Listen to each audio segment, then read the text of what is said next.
கர்த்தர் என்ற தினம் நம்மோடு பேசியிருக்கிற காரியம், ஆவியை பெறு, பின் கேட்டதை பெறுவாய்.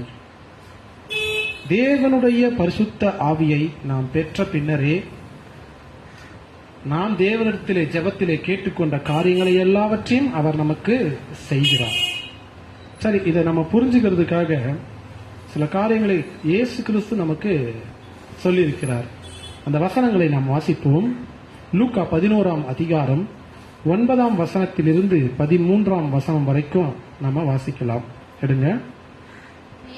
மேலும் நான் உங்களுக்கு சொல்லுகிறதாவது, கேளுங்கள், அப்பொழுது உங்களுக்கு கொடுக்கப்படும். தேடுங்கள், அப்பொழுது கண்டடைவீர்கள். தட்டுங்கள், அப்பொழுது உங்களுக்கு திறக்கப்படும். மிகவும் ஃபேமஸான வசனம். சரிங்க, அடுத்தது. ஏனென்றால் கேட்கிறவன் எவனும் பெற்றுக்கொள்கிறான், தேடுகிறவன் கண்டடைகிறான், தட்டுகிறவனுக்கு திறக்கப்படும். உங்களில் தகப்பனாய் இருக்கிற ஒருவனிடத்தில் மகன் அப்பம் கேட்டால் அவனுக்கு கல்லை கொடுப்பானா? மீனை கேட்டால் மீனுக்கு பதிலாய் பாம்பை கொடுப்பானா? அல்லது முட்டை கேட்டால் அவனுக்கு தேலை கொடுப்பானா? பொல்லாதவர்களாகிய நீங்கள் உங்கள் பிள்ளைகளுக்கு நல்ல ஈவுகளை கொடுக்க அறிந்திருக்கும் பொழுது பரமபிதாவானவர் தம்மிடத்தில் வேண்டிக் கொள்ளுகிறவர்களுக்கு பரிசுத்த ஆவியை கொடுப்பது அதிக நிச்சயம் அல்லவா என்றார். இந்த இடத்துல ஆண்டவர் என்ன செய்யறாருன்னா, கேளுங்கள் என்று சொல்லுகிறார். அதுல குறிப்பிட்டு அவர் ஆரம்பிக்கிற போது அவர் பொருட்களையே சொல்றார். பொருட்களை தான் சொல்றாரு. உணவு சொல்றாரு, முட்டையை சொல்றாரு, அப்பத்தை கேட்கிறாரு, மீனை சொல்றாரு, உணவு சார்ந்து தான் சொல்றாரு. சரிங்களா? இதுக்கு இந்த உணவை பத்தி சொல்லிட்டு அவர் அடுத்து என்ன சொல்றாருன்னு பாத்தீங்கன்னா, பரிசுத்த ஆவியானவரை சொல்றாரு. உணவை பத்தி சொல்றாரு, அடுத்து அவரு பரிசுத்த ஆவியானவரை பத்தி சொல்றாரு. சரிங்களா? நமக்கு நல்லாவே தெரியும், பரிசுத்த ஆவியானவர் தான் நமக்கு நித்திய உணவாய் இருக்கிறார். இது நமக்கு தெரிஞ்ச விஷயம்தான்.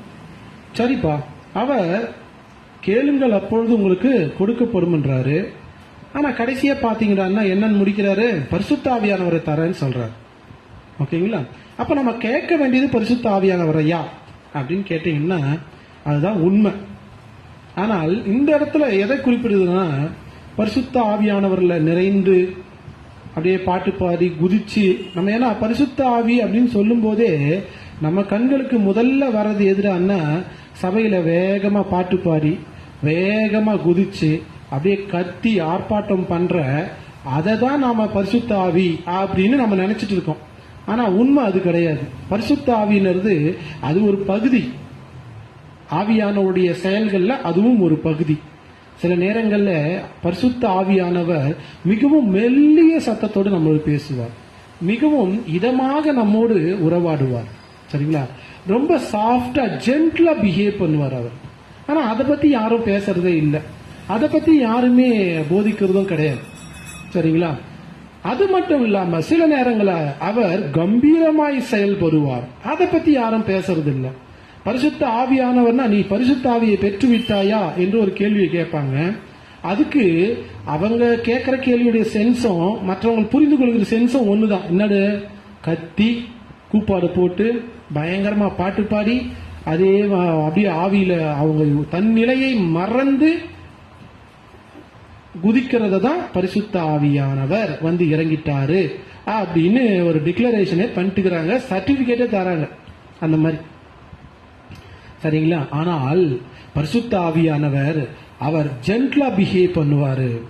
பரிசுத்த ஆவியானவர் எல்லாவற்றையும் அறிந்திருக்கிறதுனாலே அவர் என்றைக்கும் கோபப்படுவதில்லை. அதே நேரத்தில் பாவத்துக்கு எதிர்த்து நிற்கக்கூடியவராக இருக்கிறார். பாவிகளை அவர் சேர்த்துக் கொண்டு அவர்களை மன்னிக்கிறார். ஆனால் அவர்களிடத்தில் இருக்கக்கூடிய பாவத்திற்கு அவர் எதிர்த்து நிற்கிறவரா இருக்கிறார். எதிர்த்து நிற்கிற காரியம்ன்றது இன்னைக்கு பரிசுத்த ஆவியை பெற்றிருக்கிறவங்க கிட்ட இல்ல. பாவத்துக்கு எதிர்த்து நிற்கிறதே கிடையாது. தான் கூட இருக்கிற சகோதரன் பாவமே பண்ணா கூட அவனுக்கு ஒரு கடிந்து அவனுக்கு அறிவுரை சொல்ல கூட அவங்களால முடியல. கேட்டா இவர்கள் பரிசுத்த ஆவியை பெற்றவர்கள் என்று சொல்லிக் கொள்கிறார்கள். பாவம் செய்கிறவர்கள் தன்னை சுற்றி இருக்கிற பொழுது அவர்கள் என்ன செய்யறாங்க, அதை பத்தி கண்டித்த உணர்த்தது கிடையாது. ஆனால் அவர்கள் பரிசுத்த ஆவியை பெற்றவர்கள். அவர்களுக்கு வழிகாட்டுகிறதே கிடையாது. சரிங்களா? ஆனால் பரிசுத்த ஆவியானவர் இப்படி மட்டுமா செயல்படுறாரு? இல்ல, கூடவே அவர் கம்பீரமாய் செயல்படுகிறார், காரியத்தை நடத்துகிறார். அவர் நம்ம இடத்துல என்ன செய்யறாரு, காரியத்தை நடத்துகிறதற்கு கம்பீரமாய் செயல்படுகிறார். சோ ஆண்டவர் நமக்கு சொல்லுகிறது என்னன்னா, தேவ ஆவியை பெற்றுக்கொள்ளுங்க, உங்களை தானாகவே எல்லா காரியமும் சேர்ந்து வந்துடும். அது உங்கள் கல்வியாக இருக்கலாம், உங்களுக்கான வேலையாக இருக்கலாம், அது திருமண காரியங்களாக இருக்கலாம், பிள்ளைகளை பெற்றெடுக்கிற காரியமாக இருக்கலாம். முதலாவது நீங்கள் பெற வேண்டியது என்னவென்றால் அதற்கான பரிசுத்த ஆவியை பெற்றுக்கொள்ளணும். சில பேர் பரிசுத்த ஆவியை பெற்றிருப்பார்கள், ஆனால் அவர்கள் என்ன செய்வாங்க, பதறி பதறி செயல்படுவாங்க, பயந்து பயந்து வாழ்வாங்க. அப்படின்னா என்ன அர்த்தம், அவங்க பரிசுத்த ஆவியின் நிறைவை பெறலன்னு அர்த்தம். இப்ப நாமளும் அடுத்து நம்ம சில எக்ஸாம் எதிர்கொண்டு இருக்கலாம், இல்ல நம்ம எதிர்காலத்துல வாழ்க்கை குறித்து காத்துட்டு இருக்கலாம். எதுவாக இருந்தாலும் அதை பெறுவதற்கான பரிசுத்த ஆவியை அவனவரை முதலாவது பெற்றுக்கொள்ள வேண்டும். சில காரியங்கள் நான் சொல்லும் போது ஏதோ கொஞ்சம் குழப்பற மாதிரி இருக்கலாம் உங்க மனசுல, இருந்தாலும் அதுக்கு ஒரு உதாரணம் ஒன்று சொல்றேன் கேளுங்க. இந்த எக்ஸாம் நடத்துவாங்க, போலீஸுக்கு செலக்ஷனுக்கு எக்ஸாம் நடத்துவாங்க. போலீஸ் செலக்ஷன் எஸ்ஐக்காக நடத்துவாங்க. அவர்களை நடத்திட்டு அந்த எக்ஸாம்ல செலக்ட் பண்ணிட்டு அவங்க உடல் தகுதியெல்லாம் செலக்ட் பண்ணுவாங்க. ஏன்னா பிசிக்கல் ஃபிட்னஸ் வேணும்ன்றதுக்காக அவங்களை கூட்டிட்டு போய் ட்ரைனிங்னு ஒன்று கொடுப்பாங்க. சும்மா பெண்டு நிறுத்திடுவாங்க, பயங்கரமா இருக்கும் ட்ரைனிங். என் கூட வேலை செஞ்ச ஒருத்தர் எஸ்ஐயா செலக்ட் ஆனவர், அவர் சொல்லுவார், சார் பயங்கரமா இருக்கு சார் அப்படி இப்படின்னு சொல்லுவார், நிறைய விஷயங்கள் சொல்லுவார். இப்ப எஸ்ஐயா இருக்கிறாரு. சரிங்களா? அப்படி இருக்கும். அதோடு மட்டும் இல்லாம அவங்கள உட்கார வச்சு அவங்களுக்கு சைக்காலஜி சொல்லி தருவாங்க, சட்டம் சொல்லி தருவாங்க, அதுல எக்ஸாம் வைப்பாங்க. ஆக்சுவலா அவங்களுக்கு சம்பளம் கொடுத்துருவாங்க, அப்பவே சம்பளம் கொடுத்துன்னு இருப்பாங்க மாசம் மாசம். செலக்ட் ஆன உடனே அவங்களுக்கு சம்பளம் தான். இது போக அவங்களுக்கு சைக்காலஜி. என்ன சைக்காலஜி பாரு, நீ யாரு, காவல் அதிகாரி. அவன் இன்னும் யூனிஃபார்ம் போட்டு அவங்கள களத்துக்கே அனுப்பல, அதுக்கு முன்னாடி அவங்களை என்ன பண்ணுவாங்க, தயார்படுத்துவாங்க. நீ யாரு, you are a police inspector, you are a sub inspector, you have to behave in this way, you should not be mingled with a common people. Common people போனா வாடா மச்சி வாடா அப்படின்னு பேசுவாங்க. அவங்க தோரணையை பார்த்திருக்கீங்களா? இன்ஸ்பெக்டர் தோரணையை பார்த்துருக்கேன். முந்தா நாள் கூட ஒரு இன்ஸ்பெக்டர் பேசினாரு, புதன்கிழமை எங்க பள்ளியில. சரிங்களா? அவர் தோரணை எப்படி இருக்கும், சும்மா பயங்கரமா இருக்கும். அவர் கீழே வேலை செய்யறவர் என்ன செய்யறாரு, சும்மா நின்று முன்னாடி சும்மா டபால்னு சொல்லிட்டு அடிக்கிறாரு. சரிங்களா? அவர் அதை பார்த்துட்டு தலையாட்டிட்டு ஓகே போலாம் வாங்க அப்படி பேசுறாரு அவர். ஓகேங்களா? நம்ம தான் வாதியாராச்சா, நம்ம எல்லாத்துக்கும் ட்ரெயின் ஆனவங்க. நான் அவரை கேஷுவலா தான் வரவேற்றேன். ஏன்னா அவர் கிரேடு, அவர் என்னுடைய எஸ்ஐ என்னுடைய கிரேடு வரை கீழே தான் வருவாரு. சரிங்களா? சோ அதனால நான் என்ன பண்ணுவேன்டானா, அவரை பார்த்துட்டு என்ன செஞ்சேன், கேஷுவலா வர சார் வணக்கம் வாங்க. அவரும் புரிஞ்சுனாரு. சரியா? இவங்கெல்லாம் வாதியாரு, இவங்க நம்ம எல்லாம் தனக்கு கீழே வேலை செய்யறவங்க சல்யூட் அடிக்கிற மாதிரிலாம் நாங்க அடிக்க மாட்டோம். சரி, எங்களுக்கு அது வேலை கிடையாது. சரிங்களா? வரவேற்போம், மரியாதையோட வரவேற்போம். அஸ் ஏ டீச்சரா இவர் இப்படி சல்யூட் அடிக்கிறாங்க, நமக்கு தான் அம்மோ இன்ஸ்பெக்டர் வந்துட்டார், அம்மோ. வந்தவர் எஸ்ஐ கிடையாது, இன்ஸ்பெக்டர். இப்ப வர்றதுக்கு முன்னாடி எனக்கு போன் அடிச்சாரு இந்த இன்ஸ்பெக்டர், சார் இந்த மாதிரி ப்ரோக்ராம்ல நான் வரேன் சார், பண்ணலாமா, தாராளமா வாங்க சார், நீங்க யாருன்னு கேட்டேன். எனக்கு போன் பண்ணி நமக்கு தான் தெரியும் இன்ஸ்பெக்டர் பேசுறாங்க. அப்புறம் அவர் தன்னை இன்ட்ரடியூஸ் பண்ணிக்கிறாரு, நான் இந்த மாதிரி இன்ஸ்பெக்டர் வரேன் அப்படின்னு சொன்னேன். வாங்க சார் தாராளமா பண்ணலாம் அப்படின்னு கூப்பிட்டு ஒரு இன்ஸ்பெக்டர் கூப்பிட்டு ப்ரோக்ராம் கண்டக்ட் பண்றேன் நான். சரிங்களா? இது அரசு நிகழ்வு, அரசு சொல்றாங்க. அப்போ அந்த இன்ஸ்பெக்டர் ஒரு போலீஸ் ஆபீசருக்கு அந்த பர்சனாலிட்டியை தருவாங்க, முதல்ல அந்த ஸ்பிரிட்டை தருவாங்க. அவங்க ஃபர்ஸ்ட் என்ன தருவாங்க, அந்த ஸ்பிரிட்டை தருவாங்க. நீ யாரு, அவனை உணர வைப்பாங்க, தன்னை ஒரு இன்ஸ்பெக்டர் உணர வைப்பாங்க. அவனை நீ இன்ஸ்பெக்டர், சரியா? You are a IAS officer, you are a IPS ஆபீசர்னு அவங்கள உணர வைப்பாங்க. இதுதான் அங்க நடக்கிற முக்கியமான ட்ரைனிங். இப்ப புரியுதுங்களா? இயேசு கிறிஸ்து அப்பத்தை பத்தியும் முட்டையை பற்றியும், ஓகேங்களா, அதுக்கப்புறம் மீனை பற்றியும் சொல்லுகிற பொழுது அதை சொல்லிட்டு அவர் அடுத்து என்ன சொல்றாரு? பரிசுத்த ஆவியை பத்தி தான் பேசுறாரு. என்னடான்னா, நீ பெறுவதற்கு தேவ ஆவியை பெற்றுக்கணும். ஃபர்ஸ்ட் நீ அது வீடு கட்டுறதா இருக்கட்டும், நீ கல்யாணம் பண்றதா இருக்கட்டும், குழந்தை பெற்றுக் கொள்வதாக இருக்கட்டும், எதுவாக இருந்தாலும் தேவ ஆவியை முதலாவது பெறணும். நீ 10ஆம் வகுப்புல 400 மேல மார்க் எடுக்கணும்னா கூட தேவ ஆவியை பெற்றுக்கணும் முதல்ல. சரிங்களா? முதலாவது தேவ ஆவியை பெற்றுக்கணும், அதற்கான தேவ ஆவியை பெற்றுக்கணும். சரியா? நம்ம அடுத்தடுத்து நம்ம என்ன செய்வோம்? அரசு எக்ஸாம் எழுதுவோம். அப்போ தேவ ஆவி திரும்ப தேவைப்படும். தேவ ஆவி எல்லாம் நினைச்சுக்கிறாங்கன்னா, அது பர்சனல், ஒரு பர்சன்றதுனால ஒருத்தர் நினைச்சுக்கிறாங்க. அவருடைய பிஹேவியர், அவர் ஒருத்தர் தான், பரிசுத்த ஆவியான ஒருத்தர் தான், மாற்று கருத்து கிடையாது. ஆனால் அவருடைய பிஹேவியர் என் டைமென்ஷனல். அவரு என் டைமென்ஷனல்ல ஒர்க் பண்ணுவார் அவர். சரிங்களா? அவரு உன்னை போலீஸ் ஆக்கவும் தெரியும். சரிங்களா? உன்னை இது ஐஏஎஸ் ஆபீசர் ஆக்கவும் தெரியும். சரிங்களா? உன்னை வீடு கட்ட வைக்கிற அளவுக்கு உன்னை சிவில் இன்ஜினியர் ஆக்கவும் தெரியும். அவரு எல்லா டைரக்ஷன்லயும் அவரால் ஒர்க் பண்ண முடியும். சரிங்களா? அவரை நிறைவாய் பெறுவது ஆரம்பத்தில் கொஞ்சம் கஷ்டமா இருக்கும். ஆனால் நாம தான் கொஞ்சம் போராடி போராடி அவரை நிறைவாய் பெற்றுக்கொள்ளணும். கீபோர்டு வாசித்து பாட்டு பாடிக்கினே, கீபோர்டு வாசித்துக்கினே, ரிதம பார்த்துக்கிட்டு, ஒரு பக்கம் பாட்டுடைய ராகங்கள் மிஸ் ஆகாம எனக்கு பாட்டு பாடவே வராது. ஆனா என்ன பண்ணுகிறேன் இன்னைக்கு?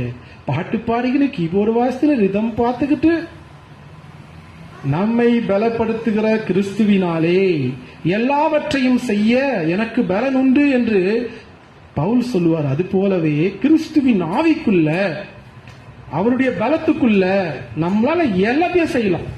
இது என்னால முடியாது, இது இல்ல, அப்படியெல்லாம் கிடையாது. நீ செய்ய வேண்டியது ஒன்றே ஒன்று, தேவ ஆவியை பெற வேண்டும். அவ்வளவுதான். நீ எது வேணும்னு சொன்னையோ அதற்கான தேவ ஆவியை பெறணும். இன்னும் வெளிப்படையா சொல்ற, ஒரு கார் வாங்கணும்னு நீ ஆசைப்பட்டா கூட அதுக்கு ஒரு ஆவியை பெறணும். அந்த ஆவியை பெறாம நீ போய் கார் வாங்கிட்ட அப்படின்னா கண்டிப்பா அது எங்கோ நெகட்டிவ்ல தான் போய் நிற்கும். சரிங்களா? உங்க இஷ்டத்துக்கு போய் கார் ஓட்ட முடியுமா? ரோட்ல கையில் என்ன இருக்கணும்? டிரைவிங் லைசன்ஸ் இருக்கும். டிரைவிங் லைசன்ஸ் இருக்கணும், என்ன செய்யணும்? பிராக்டிஸ் பண்ணிருக்கணும். பிராக்டிஸ் பண்ணும்போது you have to feel you are A driver, you are A expert driver. நீ அப்படி ஃபீல் பண்ணணும். அதுதான் இந்த உலகத்திலே நியதி. உலகத்திலே அப்படித்தான். அந்த ஆவியை பெற்றுக்கொள்ளணும். சரிங்களா? நீ யார் என்பதை நீ உணரணும். கிறிஸ்து செய்யறாரு, உலகத்தில் இருக்கிற மாதிரியெல்லாம் அவர் நமக்கு சொல்லித்தரல. ஏன்னா அவர் நமக்கு நாம் வேண்டுவதை எல்லாம் நம்ம கையில கொடுத்துட்டு அவர் என்ன செய்யறாருன்னா நம் மீது கண்களை வைத்து நம்மளை பார்த்துட்டு இருக்கிறார். ஏன்? அவருடைய ஆவியை வைத்துக் கொண்டு அவரிடத்திலிருந்து எல்லாவற்றையும் பெற்றுக்கொண்டு அதை பாவமான வழிகளில் நம்ம செலவு செஞ்சிடக்கூடாது. அதற்காக அவர் என்ன செய்யறாரு? நமக்கு முதலாவது பரிசுத்த ஆவியை கொடுத்துறாரு. அதோடு நிக்காம அவர் என்ன செய்யறாரு? நம்ம மீது கண்களையும் வைக்கிறார். சோ எந்த ஒரு காரியத்தை நீங்க தேவனிடத்துல வேண்டிக் கொண்டாலும் நீங்க என்ன செய்யணும்? தேவ ஆவியை பெற்றுக்கொள்ள வேண்டும். தேவ ஆவியை பெற்றுக்கொள்ள வேண்டும். இதே மாதிரி யோவான் எடுத்துப்போம். இதே மாதிரி சொல்லப்பட்டிருக்கோம். நீ கேட்கறத பத்தி சொல்லியிருப்பாரு, அடுத்து ஆவியை பெற்றுக்கொள்வதை பத்தி சொல்லியிருப்பாரு. ஆனா எல்லாருமே எனக்கு தெரிஞ்சு இது வரைக்கும் இதை பிரிச்சு பிரிச்சு தான் பேசியிருக்கிறாங்க. இது ரெண்டும் சேர்ந்து ஒரே மாதிரியான சத்தியம், ஒரே நேரத்தில் பேசப்பெற வேண்டிய சத்தியம் என்று இன்றைய தினம் உங்கள் மத்தியில் நான் பேசிக் கொண்டிருக்கிறேன். யோவான் 14:14 இதுவும் ரொம்ப ஃபேமஸான வசனம். 14 மற்றும் 15 நாம் 14ஓடு நிறுத்திடுவோம். 14 மற்றும் 15 சேர்த்து படிப்போம். என் நாமத்தினாலே நீங்கள் எதை கேட்டாலும் அதை நான் செய்வேன். நீங்கள் என்னிடத்தில் அன்பாயிருந்தால் என் கற்பனைகளை கை கொள்ளுங்கள். நல்லா தெரிஞ்சுங்க, ஆண்டவர் நம்ம கேட்கறதெல்லாம் செய்யறாராம். ஆனா அடுத்து அவர் நமக்கு சொல்றாரு, நான் உன் மேல அன்பா இருக்கிறேன், அதனால தான் நான் உனக்கு செய்யறேன். நீ என் மீது அன்பா இருக்கிறியா? அதான் கேள்வி கேட்கிறேன். நீ என் மேல அன்பா இருந்தன்னா என் கற்பனைகளை நீ கைக்கொள். அவருடைய கற்பனைகள் என்னது? எல்லாமே நமக்கு தெரியுமா? ஆண்டவருடைய கற்பனைகள்லாம் என்ன? பைபிள்ல எல்லாத்தையும் நல்லா தெரிஞ்சிட முடியுமா? அவருடைய கற்பனை எது? அவருடைய கற்பனை தான் பரிசுத்த ஆவியானவர். அவருடைய வார்த்தையின்படியே நாம் வாழ வேண்டும் என்று இயேசு கிறிஸ்து சொல்றார். நீ கேட்கறதெல்லாம் நான் குத்துறேன்பா, அது விஷயமே இல்லை. சரியா? ஆனால் அவர் நமக்கு சொல்லுவதில்லை என்னவென்றால், என்ன சொல்றாரு? என் கற்பனைகளை, பரிசுத்த ஆவியானவருடைய வார்த்தைகளின்படி நீ வாழணும். அப்போ பரிசுத்த ஆவியானவரை நாம் பெற்றுக்கொள்ள வேண்டியதின் அவசியத்தை அவர் எல்லா இடங்களிலும் சொல்றார். சரி, உங்களுக்கு உலகத்துல ஒரு உதாரணம் சொன்னேன். இந்த போலீஸ் ஆகிறவங்களுக்கு இந்த மாதிரி ட்ரைனிங் தராங்க. அவரை போலீஸ் யூனிஃபார்ம் போறதுக்கு முன்னாடியே அவருக்கு என்ன பண்றாங்க? டேய், நீ போலீஸ்டா, நீ போயிட்டு பொதுமக்கள் 10-14 நிக்க கூடாது, கம்பீரமா நிக்கணும், பேசணும், கம்பீரமா பேசணும். ஒரு திருடன் உன்னை பார்த்தா அலறணும், ஒரு பொறுக்கி உன்னை பார்த்தா அப்படியே நின்று என்ன செய்யணும்? ஐயான்னு சொல்லணும் உன்னை. அந்த மாதிரி கம்பீரமாய் நிற்கணும் நீ. அப்படிதான் அவங்களுக்கு ட்ரெயின் பண்ணுவாங்க. பிசிக்கல் ட்ரைனிங் ஒரு பக்கம் நடக்கும், இது மாதிரி மென்டல் ட்ரைனிங் பயங்கரமா நடக்கும். சரிங்களா? இது உலகத்துல நடக்கிற ஒரு காரியம். பைபிள் அந்த மாதிரி இருக்குதா? ஆமா, இருக்குது. 1 சாமுவேல் எடுத்துப்போம். 10ஆம் அதிகாரத்தை எடுத்துக்கொள்ளலாம். 1 சாமுவேல் 10ஆம் அதிகாரம். இது என்ன நிகழ்வு என்றால், இஸ்ரவேல் மக்கள் எங்களுக்கு ஒரு ராஜா வேணும் என்று சொல்லுகிறார்கள். அந்த நேரத்திலே சாமுவேல் என்ன செய்கிறார்? ஆண்டவர்கிட்ட ஜெபம் பண்றாரு. ஆண்டவரும் சொல்றாரு, சரி, இவர்களுக்கு ஒரு ராஜாவை கொடுத்து தொலைப்போம் அப்படின்னு ஒரு முடிவுக்கு வர்றாரு ஆண்டவரும். அப்படி வருகிற பொழுது ஆண்டவர் என்ன செய்யறாருன்னா, இஸ்ரவேல் மக்களிலேயே ரொம்ப குறைவான மக்கள், பலம் இல்லாதவன், கூட்டம் இல்லாதவன் ஒரு கூட்டம் இருக்குது. அவன் யாருன்னா பெஞ்சமின். ஆக்சுவலா பயங்கரமா பலத்திருக்கிறவன் ஒரு சில கூட்டங்கள் இருக்கிறாங்க, மனாசேவும் யூதாவும். இவங்கெல்லாம் பலத்திருப்பாங்க. அந்த மனாசே பாத்தீங்கன்னா இன்னும் அவன் ஏரியாவை வார ஏரியாவே பெரிய ஏரியா, ஜனக்கூட்டமும் பெருசு. யூதா சொல்லவே வேணாம், பயங்கர கம்பீரமா வாழக்கூடிய ஒரு கூட்டம். அவனும் நல்ல ஒரு கூட்டத்தோடு இருப்பான். ஆனா இந்த பெஞ்சமின் என்றவனுக்கு கூட்டம் ரொம்ப குறைவா இருக்கும், ஜனத்தொகை ரொம்ப குறைவா இருக்கும். ஓகேங்களா? ஏன்னா அவர்கள் கடந்த காலங்களில் சில தவறுகள் செய்யறதுனாலே அந்த கூட்டம் வளர்ந்துருக்காது, ரொம்ப குறைவா இருக்கும். ஆண்டவர் அந்த குறைவான கூட்டத்திலிருந்து ஒருத்தனை சூஸ் பண்றார். அவன் யாருன்னா, அவனுடைய ஜீனாலஜில அந்த ஜனம் அவனுக்கு சொந்தக்காரனே கிடையாது. அந்த அளவுக்கு மிக குறைவான சொந்தம், மிகவும் சிறிய குடும்பம். சரிங்களா? அவனுக்கு இந்த சொந்தக்காரனே கிடையாது. எல்லாரும் சொந்தக்காரங்க தான் அந்த சென்ஸ்ல சொல்ல. அவனுக்கு கூட்டம் ஒரு ஃபங்க்ஷன்னா கூட்டம் ரொம்ப கூடாது, அந்த மாதிரி சொல்லவர். பலம், மக்கள் பலம் அவனுக்கு ரொம்ப குறைவு. அப்படிப்பட்ட ஒருத்தனை ஆண்டவர் சூஸ். ஆண்டவருக்கு எப்பவுமே, நேற்றைய கூட ஒரு ஊழியக்காரனுக்கு ஒரு மெசேஜ் அனுப்பிச்சாரு, பலவான்களை வெட்கப்படுத்தும்படி அவர் பலவீனர்களை தெரிந்து கொள்ளுகிறார். அந்த மாதிரி இஸ்ரவேலை ஆளும்படிக்கு ஒரு சிறிய இனத்திலே ஒரு சிறிய குடும்பத்தை சார்ந்த ஒரு மனுஷனை தேவன் தேர்ந்தெடுக்கிறார். அவனை கூட்டிட்டு என்ன செய்யறாங்க? ராஜா வாக்குறாங்க. அப்படி ராஜா வாக்குகிற பொழுது சாமுவேல் அவரோட சில தீர்க்க தரிசனங்களை சொல்றார். அது ஒரு பெரிய நீண்ட தீர்க்க தரிசனம்.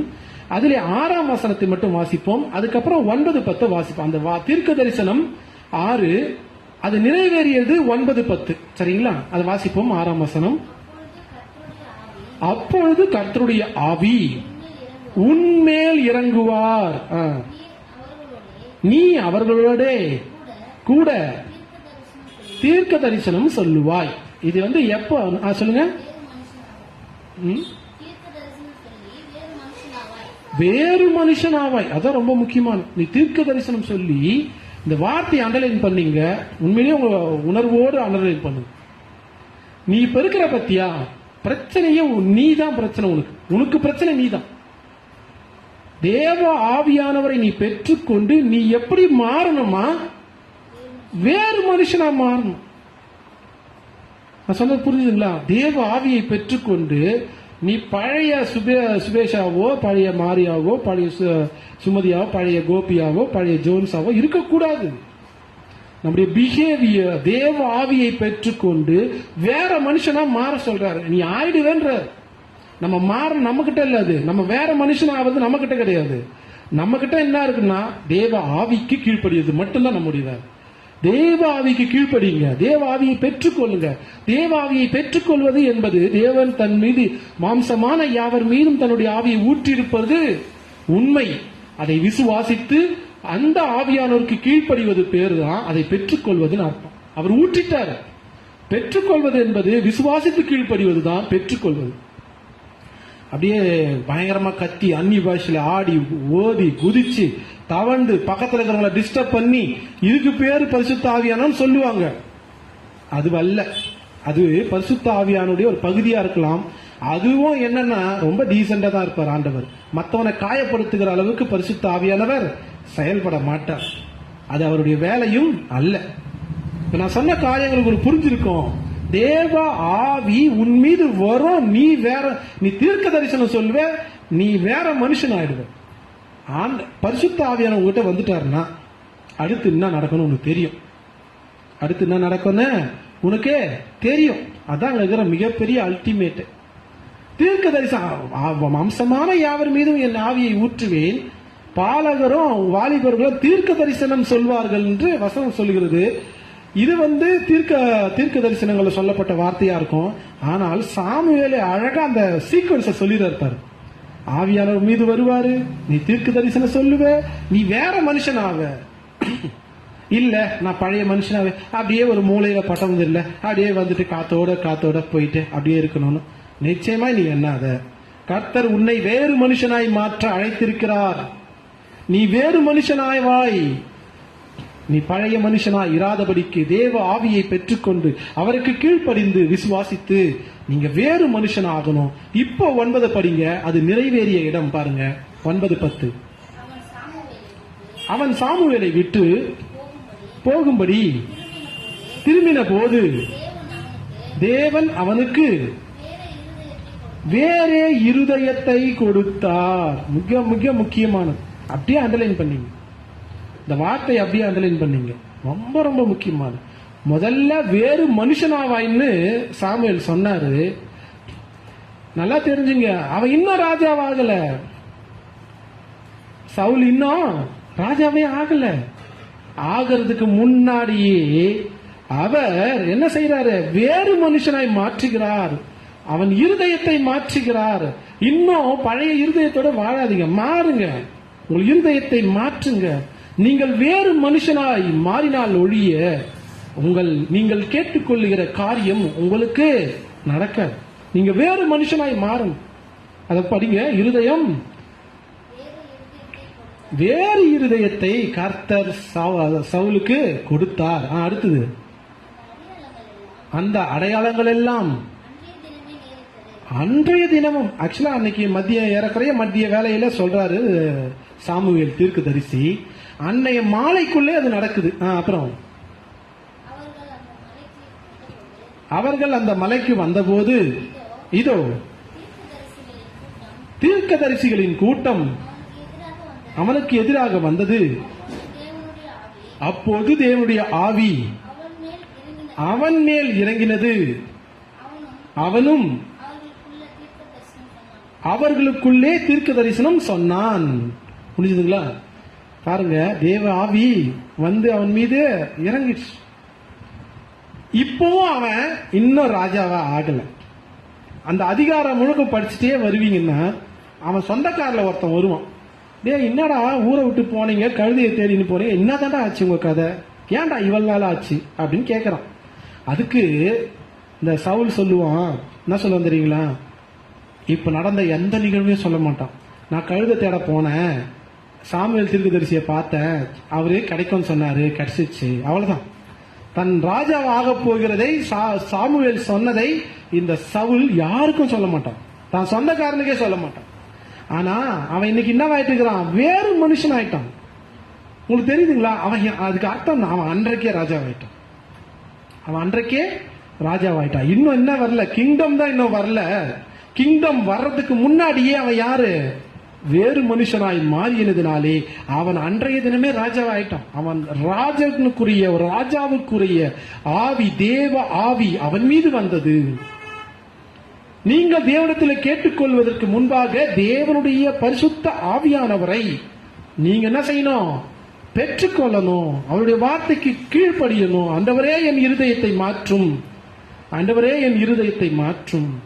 உலகத்துல ஒரு உதாரணம் சொன்னேன், போலீஸ் ட்ரைனிங் பத்தி சொன்னேன். பைபிள்ல ஒரு உதாரணம் சொன்னேன். ராஜாவுக்குரிய ட்ரைனிங் கொடுக்கறாங்க. அவருக்கு என்ன கொடுக்கறாங்க? தேவ வார்த்தையை தான் கொடுக்கறாங்க. அவன் இருதயத்தை கர்த்தர் மாற்றி போட்டார். தேவ ஆவியானவர் அவன் மீது இறங்கினார்.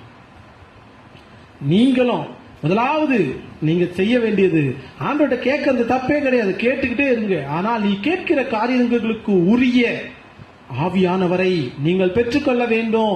நீங்க வேறு மனுஷன் ஆகணும். அதற்குரியதாய் நீங்க மாறிடணும். நீங்களும் 10-11 நானும் இப்படித்தாம்பா, நானும் அப்படித்தாம்பா அப்படின்னு நீ அவனோட நீ வாழ்ந்துடக்கூடாது.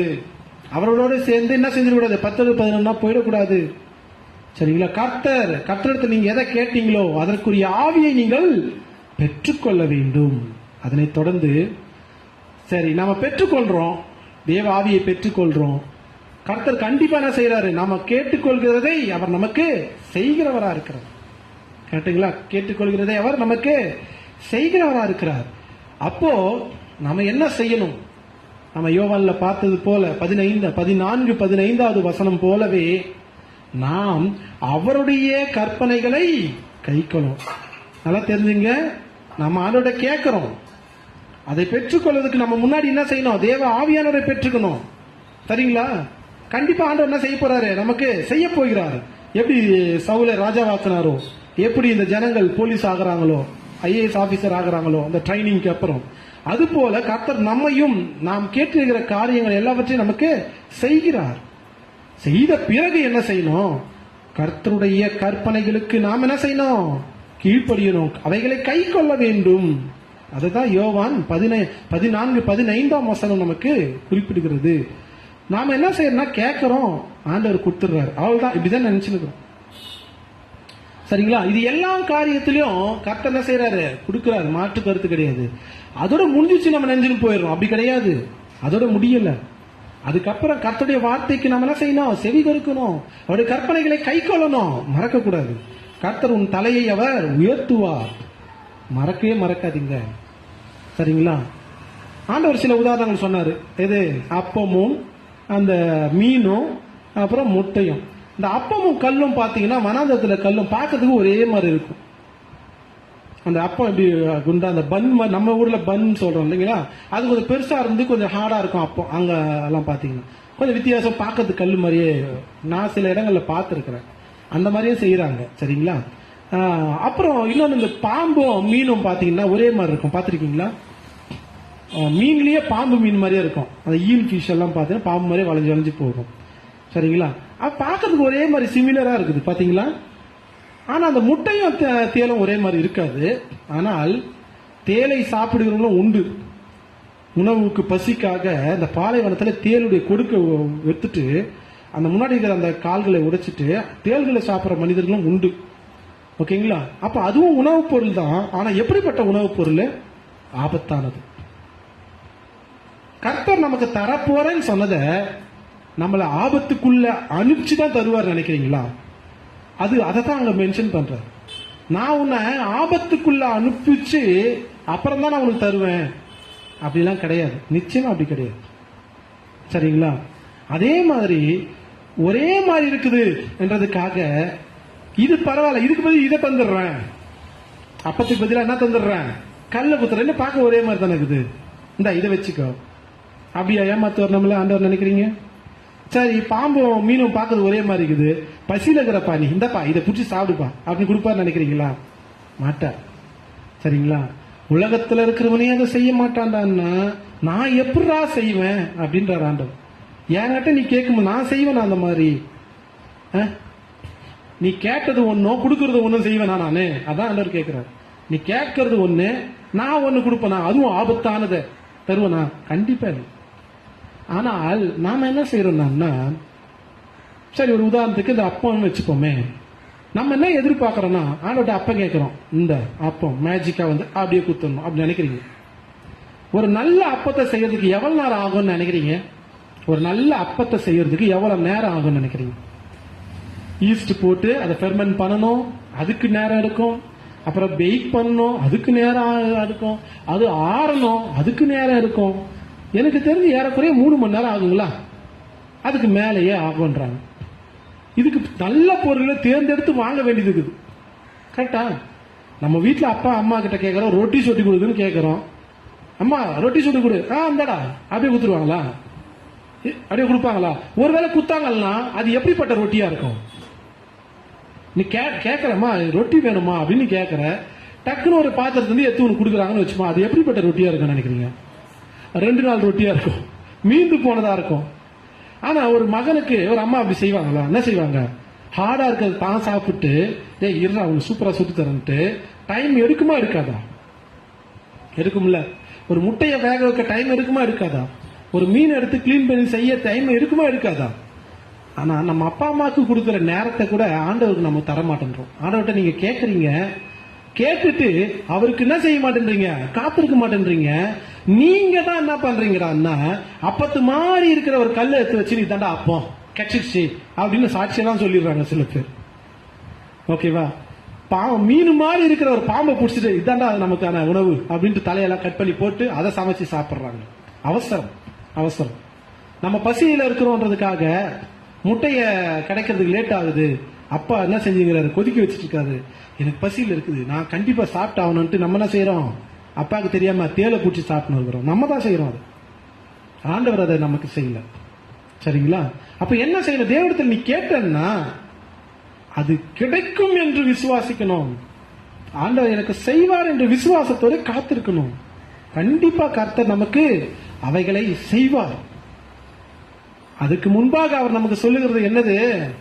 முதல்ல அப்படியே சமைப்பாங்க, அந்த வாசனை வரும். அந்த அப்பத்தை சுடுகிற போது வாசனை வரும். மீன் குழம்பு செய்யும் போது மீன் குழம்பு வாசனை அப்படியே பரும். அப்படியே நம்ம நாசி வழியா உள்ள போயிட்டு அப்படியே அந்த உணர்வு வந்து உள்ள இருக்கிற கிளாண்ட் எல்லாம் சுரந்து அதை சாப்பிட்றதுக்கு நம்ம உடம்பு அப்படி ரெடியா ஆகும். கரெக்டுங்களா? கரெக்டுங்களா? அது வரைக்கும் நம்ம என்ன செய்யணும்? காத்துட்டு இருக்கணும். அது வரைக்கும் நம்ம என்ன செய்யணும்?